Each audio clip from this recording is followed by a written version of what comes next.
Hey guys, this is a unit conversion problem, and honestly, this can probably get kind of tricky, because there is a lot of stuff we have to do to show that one British thermal unit is equal to 0.252 kcals.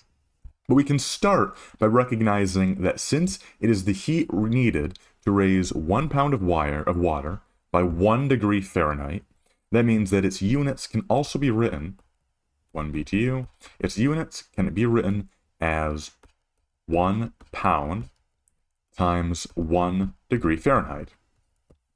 And since 1 kilocalorie is the amount of heat needed to raise 1 kilogram by 1 degree Celsius, then an easier way to look at this problem is that we just need to convert from pounds into kilograms and from degrees Fahrenheit into degrees Celsius. Let's get started. So the first thing we need to do to convert from pounds into SI units is we need to look up the conversion factor between pounds and newtons. And it is given in most textbooks that for every 1 pound, there is 4.4822 newtons.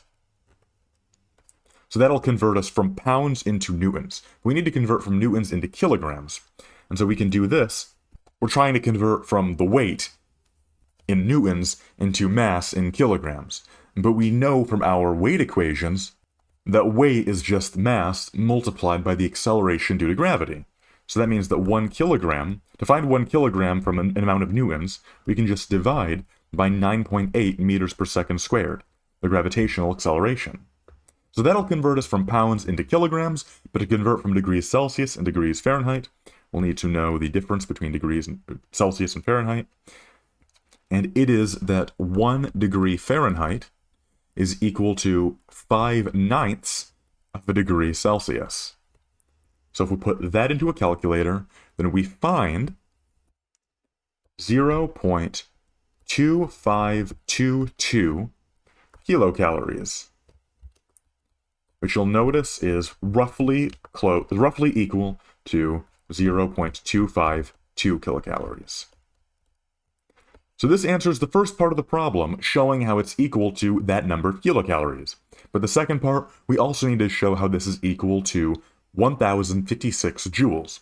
This is fairly simple. This is a much easier conversion factor, because again, it's usually written everywhere in textbooks that, let me just write out the starting number first. It is usually written everywhere in textbooks that 1 kilocalorie is equal to 4,186 joules. So if we put that into a calculator, then we find a number of joules of 1,056. So that shows how it's equal to that. And really, that is it for this problem, and so that is it for this video. I hope this video helped you out. If it did, subscribe or tell your friends about this channel, because that'll help me out in making more videos just like this one. If you have a request or a question, leave a comment down below, and I hope you all have a lovely day. Goodbye.